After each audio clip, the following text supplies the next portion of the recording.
가을은 남녀노소 누구나 다 행복한 계절인 줄 믿습니다. 오늘 말씀을 통해서 우리 성도들의 행복을 발견하시기를 예수님의 이름으로 축원합니다. 오늘 나는 누군가 출애굽기 32장 1절부터 14절 말씀을 통해서 나는 누구인가 라는 그런 제목으로 은혜를 나누고자 합니다. 이스라엘 백성들은 이집트에서 종살이를 했습니다. 하나님께서 모세라는 지도자를 부르셔서 이스라엘 백성들을 애굽이 종살이로부터 이끌어내는 그 일을 위임을 하셨습니다. 하나님께서 이스라엘 백성을 축복하셨어요. 그래서 홍해를 가르치고 또 낮에는 구름 기둥으로 밤에는 불 기둥으로 인도해 내셨어요. 하나님의 축복인 줄 믿습니다. 그들은 종살이에서 애굽이 종살이에서 이제 자유인으로서 해방했어요. 할렐루야. 우리나라도 일제 치하의 식민지 생활을 한 적이 있습니다. 36년간이나 식민지 생활을 해서 정말 중국 상해에서는 임시정부를 세우고 또 독립군들이 독립운동을 하고 마침내 1945년 8월 15일 광복을 이제 우리가 경험을 하죠.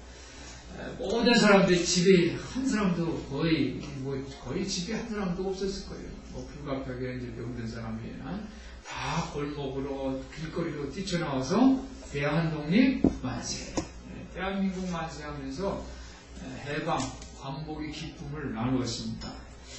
이것은 우리가 남미 노예 종살이에서부터 이 자유라는 게 얼마나 귀한 가치인지, 자유가 우리 삶에 얼마나 그 감격인지를 나타내는 그러한 역사인 줄 믿습니다.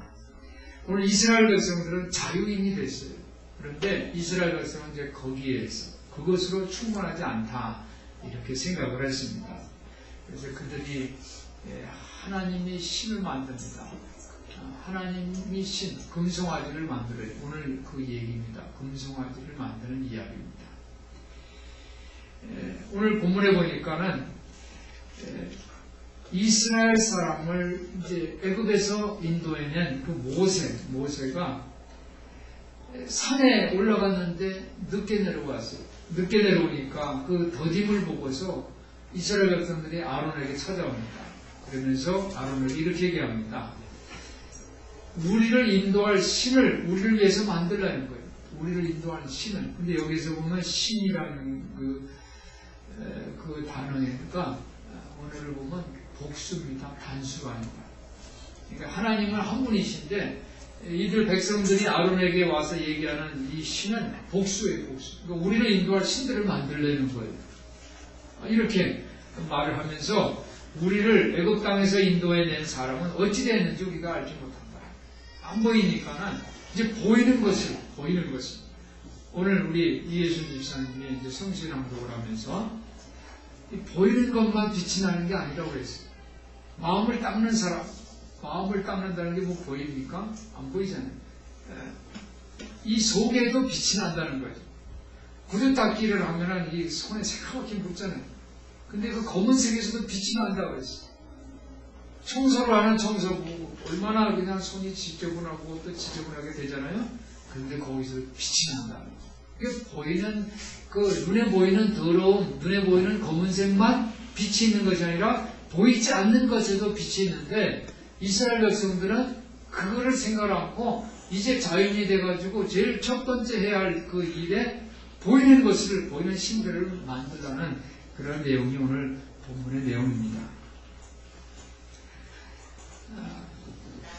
그렇게 얘기를 하니까 이 아론이 그들에게 이릅니다. 2절 보니까 너희 아내와 자녀의 귀에 금고리를 빼어서 내게로 가져라고 했어요. 그리고 여기서 거푸집을 만듭니다. 금형을 만드는 거예요. 여기서 보니까 각도로 새겼다고 했잖아요. 그죠? 고리를 받아 부어서 각도로 새겨서 이제 만든 것이 바로 송아지 형상을 만들었어요. 그 송아지 형상이 번쩍번쩍 눈에 금송아지가 만들어지니까 이스라엘 백성들이 그것을 보면서 이스라엘아, 이 신이, 이걸 신이라고 그러는 거예요. 그 금송아지를 신이라고 얘기하면 이 신이 너희를 이집트 땅에서 이끌어낸 뭐라고요? 너희의 신이다. 이렇게 얘기를 했어요. 제가 10년 전에 미국의 그 맨해튼을 이제 간 적이 있어요. 거기 세계 경제가 운영되는 이제 금융의 중심지에 보니까 거기에도 송아지가 하나 가죠. 송아지가 아니라 그거는 수소예요. 수송아지가 뿔이 칵 달리고 그냥 몸에 근육질이 탁 해서 몸을 확 이렇게 돌리는 듯한, 뛰는 듯한 그런 자세의 이 청동으로 만든 이 황소 이제 동상이 새겨져 있습니다. 미국은 그들이 그 화폐에도 우리는 하나님을 믿습니다 하는 그런 나라인데, 거기에 미국 뉴욕 중심, 금융 중심가에 그런 황소 동상이 있어서, 야, 이거 좀 이상하다. 우리 일행하고, 아니, 여기에 무슨 이렇게 우상단지 같은 게 큰 게 엄청 커요. 지체만한 그런 동상이 새겨져 있어요. 그래서 이게 뭔가 하고 이제 안내인한테 물어보니까 그 숫소가 힘을 상징하는데, 힘. 그리고 지도력, 왕성한 번식력, 뭐 이런 거를 상징한다는 거예요. 그러니까 미국이 부가 그렇게 번식을 하고 또 지도력을 발휘하고 뭐 그런 의미로 만드는 것 같아요. 그래서 우리가 그 뿔을 잡고 막 그 위에 올라타고서 이건 아니다 해가지고 이제 올라타가지고 이제 사진도 찍은 그런 이제 경험이 있는데, 하나님은요, 하나님을 상징하는 우상을 만드는 것을 엄격하게 금지하는 것을 여러분들 기억하시기를 바랍니다. 그런데 이스라엘 백성하고 아론이 이 바다를 가르신 하나님을 아기 소, 즉 송아지 모습으로 만들어서 그걸 신이라고 부르면서 그것이, 그 우상이, 그 신이 이스라엘 백성을 이집트에서 끌어내 하나님, 여호와라고 부르고 있는 거예요. 지금 이스라엘 백성은 더 이상 노예가 아니죠. 그렇죠? 그들은 자유인이고, 그리고 이제 자신들이 누군가, 이제 우리는 누군가라는 것을 발견하려고 애쓰는 그런 민족입니다. 그런데 그 자신을 발견하는 방법이 잘못되는 거예요. 자신들이 뭔가 발명을 해서 만들어가지고 그것을 통해서 자기를 발견하려고, 자기가 누군가를 알려고 한다는 것이죠. 사랑하는 성도 여러분, 우리는 누군가? 한번 따라해보세요. 우리는 누구인가? 이 질문이 굉장히 중요해요. 한 국가를 세우는 데에도 아주 중요한 정신이에요. 미국은 국가를 세울 때에 평화, 평등, 정의를 국가 이념으로 세웠어요. 그리고 프랑스에서도 프랑스 혁명 1789년에 얘기도 좋죠. 1하고 7, 8, 9니까는 쉽잖아요. 1789년에 프랑스 혁명이 일어날 때에 그 정신이 뭐냐면 자유, 평등, 박애예요. 그 혁명이 성공하자 봉건 시대가 무너졌어요. 그리고 이제 자유국가가 됐어요. 미국은 집회에도 우리는 하나님을 믿는다, 이렇게 기록을 하고 있습니다. 이 미국에서 자유, 평등, 정의를 국가 정신으로 세우니까 유럽에 있는 많은 국가의 이민자들이 미국으로 이민을 왔어요. 이 유럽은 그 당시에 봉건사회고 빈부의 격차가 심하니까 소수의 사람들만 자유를 누리고 풍요를 누리고 그랬거든요. 근데 미국에서는 모든 사람들이 평등하고 자유와 그리고 정의를 세우는 그런 국가를 이념을 세우니까 미국으로 건너간 거예요. 그들이 이제 미국에서 미국의 정신을 배웁니다. 그런데 미국의 정신에는 도서관 정신이 있어요. 도서관 정신. 지난주에 이 도서관을 위한 강좌가 있었어요. 그래서 우리 교회도 작은 도서관, 큰 사람 작은 도서관을 개관했기 때문에 제가 거기에 교육에 참석을 했는데, 그 도서관 정신이 그런 얘기를 들었는데 그게 뭔가 했더니, 여러분 뭐 박물관, 그죠? 미술박물관 이런 데 들어갈 때 여러분 돈 내야 안 내요? 입장료를 내죠. 근데 여러분들 도서관에 들어갈 때 입장료를 냅니까 안 냅니까? 1987년 이전에는 조금씩 냈어요. 인천 시립도서관 제가 이렇게 뭐 혹시 가게 되면 입장료를 받았어요. 근데 1987년 이후에는 도서관에 들어갈 때는 돈을 안 내요. 그냥 무료입니다.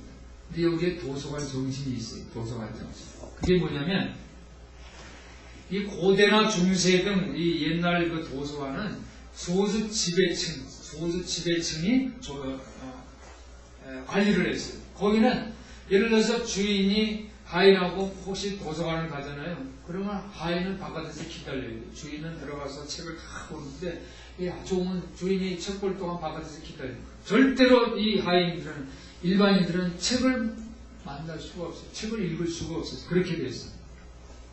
그래서 옛날에 우리나라에도 그랬죠. 집에 책장들을 쫙 놓고서 거기다 책을 많이 놓죠. 그죠? 장소를 꾸며놔요. 그러면 그게 뭐예요?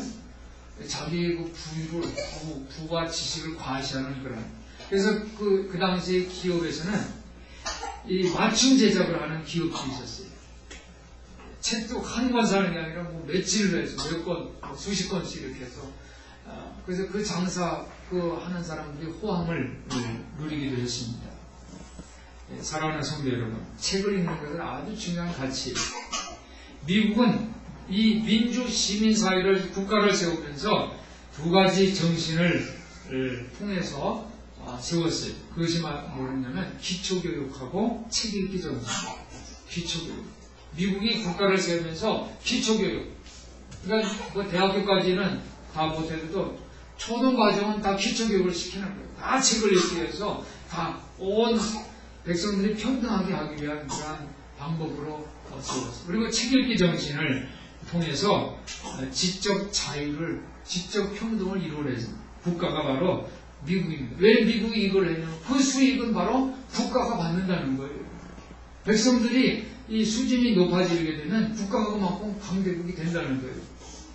옛날에는 이제 대학교를 나오면은 우리가 뭐라고 불렀냐면 최고학부를 나왔어요. 최고학부. 한번 따라해보세요. 최고학부. 최고학부라는 뜻이 뭐예요?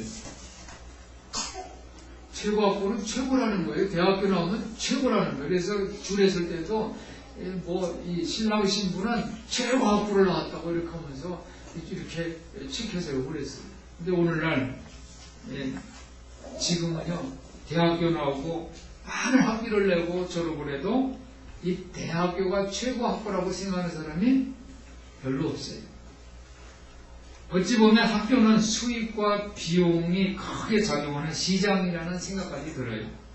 대학교 납부금이 1년에 1,000만 원이 넘어요.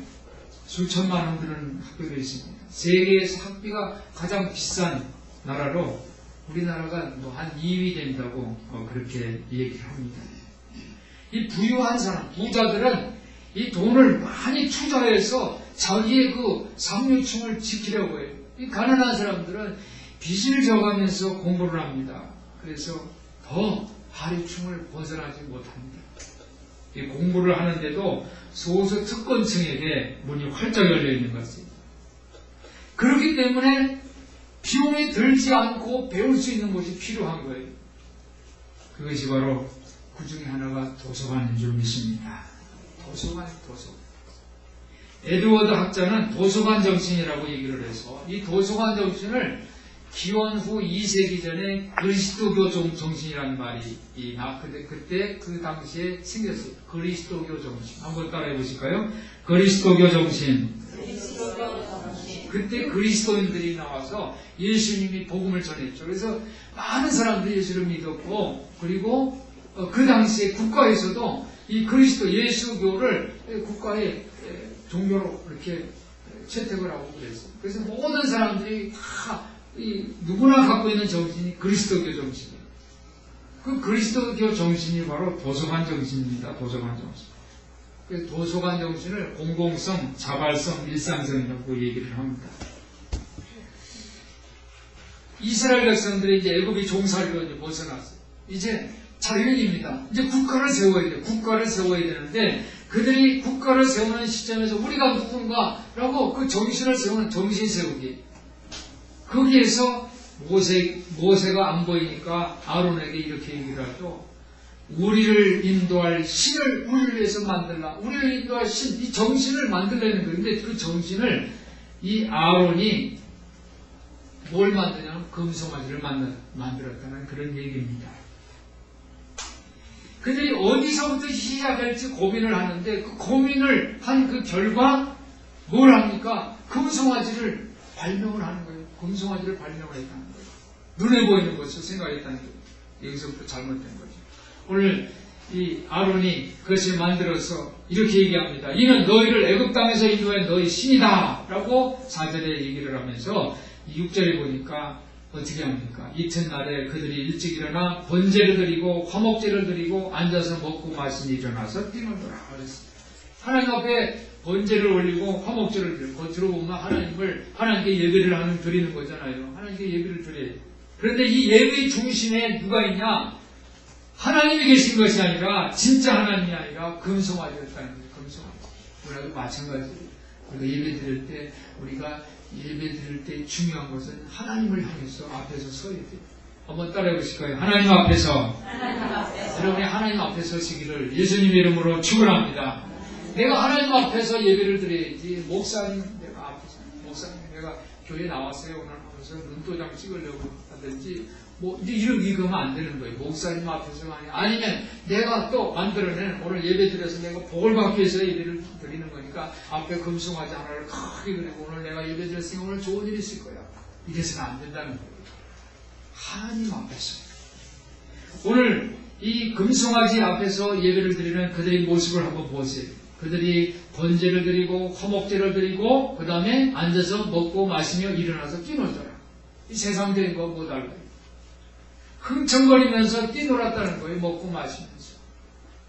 모세는 이런 모습을 봤는데 이 모습을 보면서 뭐라고 얘기를 했냐면 오늘 25절에 보니까 제멋대로 날뛰고 있구나.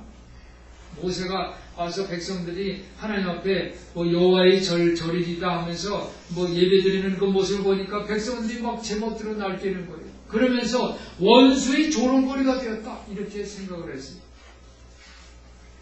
사랑하는 성도 여러분, 우리가 그 하나님 나라 이 천국을 세우는 믿음의 길에서 우리가 발명한 것이 뭘까요? 여러분이 한번 나도 혹시 발명하는 게 있지 않으면 한번 생각해 보시라는 거예요. 하나님께서 사랑의 하나님이라면 내가 행복하기를 원하실 거고, 그러니까 내가 잘못해도 하나님은 나를 비난하거나 나에게 유죄 판결을 내리지 않을 거다. 이렇게 생각하시나요? 아니면 내가 내 중심으로 행동을 해도 하나님은 묵과하고 용서해 주실 것이다. 이렇게 생각하시나요? 이렇게 생각할 때 우리는 우리 신을 하나님을 마음대로 내가 만들고 발명하는 그런 것이 되는 거예요. 이 보네코 목사는 이런 것을 값산복음이다. 그래서 값산복음. 한번 따라해보세요. 값산복음이다. 값산복음이다. 값산복음. 복음이 가치가 싸되는 거예요. 이 값산복음은 하나님만을 전하고 거룩하신 하나님은 전하지 않는 거예요. 이게 사랑의 하나님. 하나님 당신 사랑해요. 그러니까 나도 사랑하죠. 요거만 전하는 거예요. 거룩하신 하나님은 뭐예요? 거룩하신 하나님은 공의로운 하나님, 공의로운 하나님. 그러니까 하나님은 죄를 볼 때 그것을 그냥 보지 않는 거예요. 죄를 싫어하시는 하나님이에요. 죄를 싫어하시는 하나님. 그러니까 믿음만 얘기를 하고 회개를 전하지 않으면 안 돼요. 회개하는 우리 성도 되시기를 바랍니다. 그래서 예수님이 전한 복음, 그렇죠? 마가복음 10장에서 보면 예수님이 복음을 전합니다. 그때 예수님이 전한 복음이 뭡니까? 회개의 길에 회개. 자기를 부인하고 자기 십자가를 지고 나를 따르라 하는 말씀 바로 예수님이 전한 복음이에요. 이 마가복음 10장의 부자 청년이 나는 좋은 일을 많이 했습니다. 그리고 죄도 짓지 않았어요. 이렇게 얘기를 할 때 이 부자 청년에게 예수님은 회개의 복음을 전했어요. 내가 갖고 있는 모든 소유를 다 팔아서 가난한 자들에게 나눠주고, 이 뜻은 뭐냐면 재산을 다 팔아서 헌금하라는 그런 뜻이 아니라 그동안 자기가 욕심, 세상의 탐욕 이런 그런 정신을 가지고 부를 쌓아오는 것을 이제는 회개하라는 거예요. 회개하라는 거예요.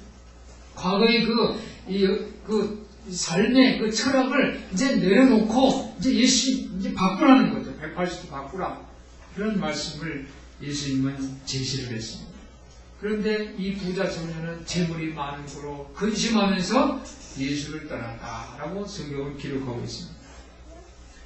요즘 교회 안에서 전하는 전도 방식의 문제가 많습니다. 길거리에서 5분 동안에 전하는 복음, 거기에는 회개하라는 말이 없어요. 그래서 길에서 야 너 회개하라 그러면은 사람들이 다 도망갈 거 아니에요. 이런 사람이 다 있어요. 그러니까 길에서는 하나님은 당신을 사랑하고 복을 주시고 그것만 전한단 말이에요. 근데 그거 가지고는 열매를 맺을 수가 없다는 거예요. 만약에 길거리에서 5분 동안에 전하는 그 복음을 이 부자 청년, 마가복음 10장에 있는 부자 청년에게 전했더라면 그건 만약 그죠? 값싼 복음으로 구원받았을 거예요. 그렇지만 예수님은 길거리에서 그렇게 하지 않고 회개하라고 말씀하셨어요. 그래서 근심하면서 떠난 거예요. 교회가 회개에 앞장서야 합니다. 우리 교회 안에 있는 교인들이 먼저 회개하고 자신을 부인하는 예수 정신을 세워야 할 줄 믿습니다. 그렇게 할 때 여러분들이 몸에서, 여러분의 삶에서 예수 향내가 드러나는 거예요. 이렇게 할 때에 이런 정신이 있는 성도들을 향해서 세상 사람들은 다시 한번 우리들을 그리스도인이라고 다시 부르게 될 줄 믿습니다. 천국에 가려면 믿음이라는 어머니와 회개라는 아버지가 필요하다고 말했어요. 어떤 분은 그런 얘기를 하더라고요.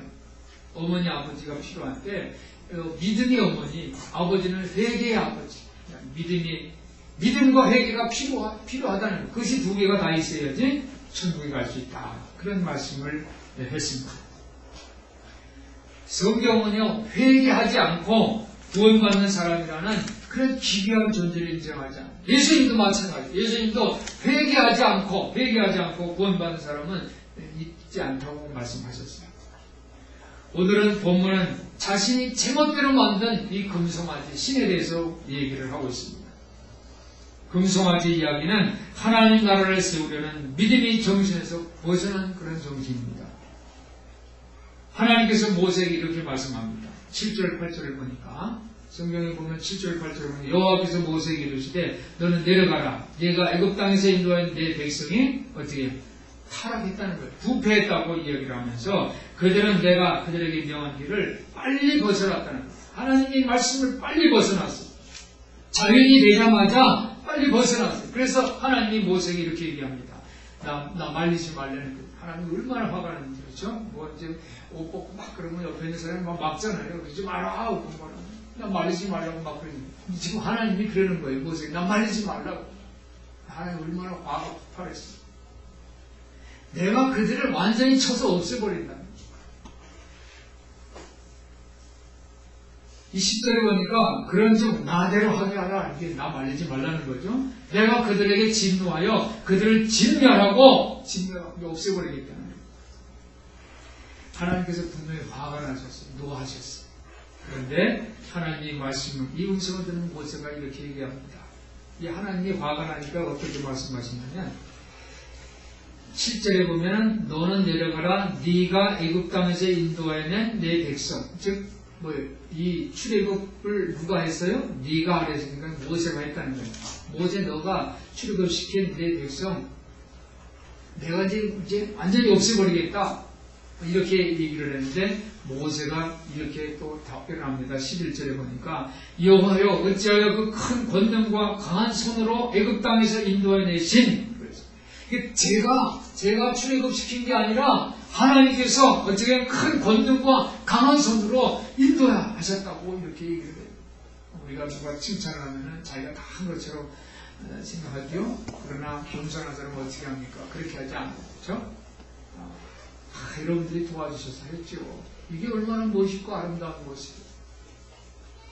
모세도 마찬가지입니다. 모세도 실제로 행동은 모세가 했죠. 다 이끌어내고 신경 쓰고 했죠. 그러나 하나님께서 하셨다는 거예요. 하나님이 큰 권능과 강한 손으로 한번 따라해보세요. 큰 권능과 강한 손으로 여러분이 이러한 아름다운 고백하시기를 예수님의 이름으로 축원합니다. 여러분의 삶 속에 인간관계도 다 마찬가지예요. 자기가 잘났다고 그러는 것이 아니라 여러분들이 도와주셔야 했지요. 또 우리 신앙의 믿음의 길에도 하나님이 나에게 복을 주셔서 이렇게 했습니다. 이런 고백의 주인공들 되시기를 예수님의 이름으로 축원합니다. 그러면서 모세가 이렇게 기도를 합니다. 13절을 보니까 주의 종 아브라함과 이삭과 이스라엘을 기억하셨어요. 아브라함과 이삭과 이스라엘에게 하나님은 얼마나 약속의 말씀을 하셨어요. 그렇죠? 내 자손이 하늘의 별처럼 땅이 모래알처럼 많아질 것이고 그리고 내가 이 동서남북을 바라보라. 종과 행고로 거부하라. 이것을 다 너에게 내 자손에게 줄 것이다. 약속하지 않으셨습니까? 하나님의 약속을 기억나게 이렇게 기도를 합니다. 우리가 이 대목을 보면은 하나님께서는 그걸 다 아실 텐데 모세가 왜 또 그것을 얘기를 할까? 이렇게 왜 하나님은 이 이스라엘 백성들을 약속을 해놓고서 다 없애려고 화만 내시나? 이렇게 생각할 수가 있어요. 아브라함의 삶도 마찬가지죠. 실수가 많았잖아요. 실수가 많았어요. 그렇지만 실수를 통해서도 하나님은 복을 주시는 것을 알 수가 있습니다. 오늘 모세의 기도를 통해서 하나님은 그분이 행하실 일을 바꾸셨어요. 마음을 돌이키셨어요. 우리 성경에 보니까 뜻을 돌이키사 그랬어요. 뜻을 돌이키사. 오늘 14절을 보세요. 14절 한번 우리 다 같이 읽어보겠습니다. 시작. 여호와께서 뜻을 돌이키사 말씀하시는 화를 그 백성에게 내리지 아니하십니다. 할렐루야. 우리 기도가 너무너무 중요해요. 하나님은 마음이 누그러지셨다고 그러죠. 지금 화는 나 말리지 말라고 당장 이스라엘 백성들을 다 진멸할 뻔한데 이제 뜻을 돌이키는 거예요. 마음이 누그러지셨다는 거예요. 어떻게 했을까요? 하나님 안의 역사예요. 한번 따라해 보실까요? 하나님 안에서의 역사. 하나님이 이스라엘 백성들을 진멸해도 그것은 이스라엘 백성들이 잘못했으니까 벌받는 건 마땅해요. 하나님이 화를 내시는 것은 당연해요. 정당한 거예요. 그런데 하나님이 마음이 누그러졌어요. 뜻을 돌이키시죠. 하나님이 이 속성에는 정의가 있어요. 공의 하나님이시면 사랑의 하나님이에요. 하나님 공의를 베푸실 때는 우리 죄 때문에 우리가 죽을 수밖에 없는 죄인이라고 우리가 기도하잖아요. 우리 죄 때문에 하나님 화를 내고 심판하시는 거예요. 그건 정당한 거예요. 그런데 하나님 안에서 역사가 일어난 거예요. 할렐루야. 어떤 역사가 일어납니까? 하나님의 사랑이, 하나님이 마음이 누그러지시는 하나님의 은혜가 하나님이 그 분노를 감쌌다는 거예요. 덮으셨다는 거예요. 할렐루야. 우리 마음에 항상 두 가지가 있잖아요. 이렇게 할까 저렇게 할까. 이런 걸 한 대 때려줘? 아니면 그러잖아요. 그때 어떻게 합니까? 그 어르신들이 그런 얘기를 하죠. 미운 놈한테 딱 하나 더 준다고. 그게 뭐예요? 이 마음에 이 미운 이 감정을 떡 주는 걸로 덮었다는 거예요. 할렐루야. 그러니까 하나님 안에서의 역사는 뭐냐면 하나님 우리를 심판하고 우리를 멸망시킬 수도 있지만은 어떻게 합니까? 하나님이 마음이 누그러지셨어. 하나님의 은혜가 그 하나님의 공의 정의 당연히 관의심을 덮었다는 거예요. 무엇을 통해서? 모세의 기도를 통해서. 한번 따라해보세요. 기도를 통해서. 기도가 너무너무 중요해요. 기도하는 여러분들 되시기를 예수님의 이름으로 축원합니다. 우리가 하나님의 은혜를 받으려면 하나님 앞에 회개해야 돼요. 회개의 기도를 하는 여러분들 되시기를 바랍니다.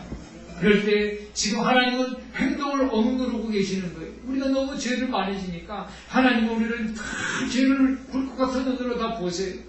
그런데 하나님 행동하시지를 않아요. 억누르고 계세요. 분노를 참고 계세요. 심판을 참고 계시단 말이에요. 사랑하는 성도 여러분, 하나님 은혜 속으로 들어가시기를 예수님 이름으로 축원합니다. 자비는 마땅히 우리가 벌을 받아야 하는데 하나님께서 그 벌을 처리하는 게 자비입니다. 자비. 은혜는 우리가 받을 자격이 없는 축복들을 하나님께서 우리에게 베푸시는 것을 은혜라고 부릅니다. 사랑하는 성도 여러분, 하나님은 아브라함과 모세, 예언자들이 그 신뢰에서 보듯이 하나님께 탄원하는 기도를 받으시는 하나님인 줄 믿습니다. 20대의 그 젊은 나이에 세계 최대 사막인 그 사하라 사막을 횡단했던 스티브 도나휴가 사막을 건너는 6가지 방법이라는 책을 냈어요. 근데 그가 이렇게 얘기를 합니다. 인생을 산이 아닌 사막으로 보자. 이게 산이라는 거는 이게 오르는 거잖아요. 근데 그 산을 올라가는 거는 산은 지도도 있고 다 올라가는 방법이 있어요. 뭐 등산화도 준비하고 다 준비, 그냥 가서는 안 돼요.